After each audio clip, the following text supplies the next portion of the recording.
नमस्कार मंडळी, माझ्या किचनमध्ये म्हणजे चैत्रास किचनमध्ये सगळ्यांचं खूप खूप स्वागत आहे।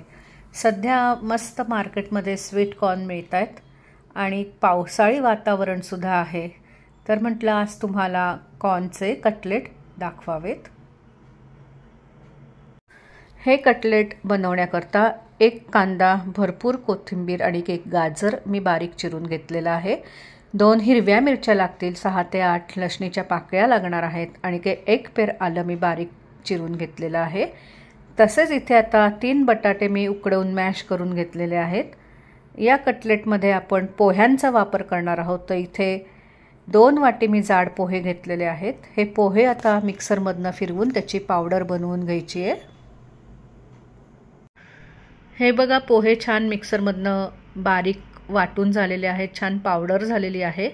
इथे आपण पोहे का वापरत आहोत, कारण कॉर्न आपण याच्यामध्ये जे वापरणार आहोत त्याची पेस्ट करून आपण वापरणार आहोत आणि त्याच्यामध्ये पाण्याचं प्रमाण हे जास्त प्रमाणात असणार आहे। तर पोहे हे बेसिकली पाणी शोषून घेतात, तर त्यामुळे आपण इथे पोह्यांचा वापर करून हे कटलेट बनवत आहोत। इथे मी 2 वाटी स्वीट कॉर्न घेतलेले आहेत। हे वाफवून घ्यायचे नाहीयेत, असेच कच्चे वापरायचे आहेत।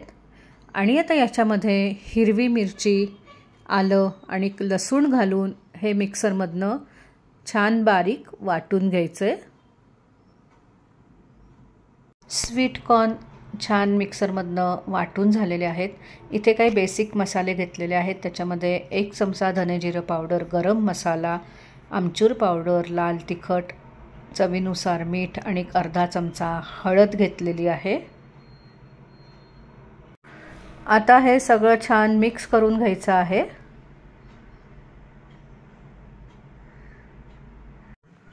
हे छान एकजीव झालेलं आहे। तर आता याच्यामध्ये गाजर, कांदा, कोथिंबीर आणि मॅश केलेला बटाटा घालायचा आहे आणि परत एकदा हे छान मिक्स करून घ्यायचं आहे।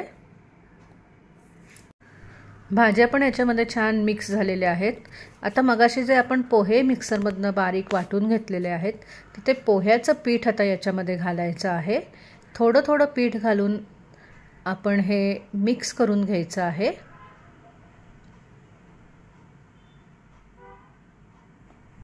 हे मिक्स केल्यानंतर याच्यामध्ये अजून थोडं पाण्याचा अंश जाणवत आहे, तर अजून थोडं पोह्याचं पीठ ह्याच्यामध्ये घालावं लागेल। याच्यामध्ये मी अजून थोडंसं पोह्याचं पीठ घातलेलं आहे। हे छान आता घट्ट झालेलं आहे, पाण्याचा अंश अजिबात नाही आहे याच्यामध्ये। तर आता याचे आपण छोटे छोटे कटलेट बनवून घेऊयात। हे बघा, अशा प्रकारे छोट्या टिक्की किंवा कटलेट मी बनवून घेतलेले आहेत। आता आपण हे शॅलो फ्राय करायचे आहेत।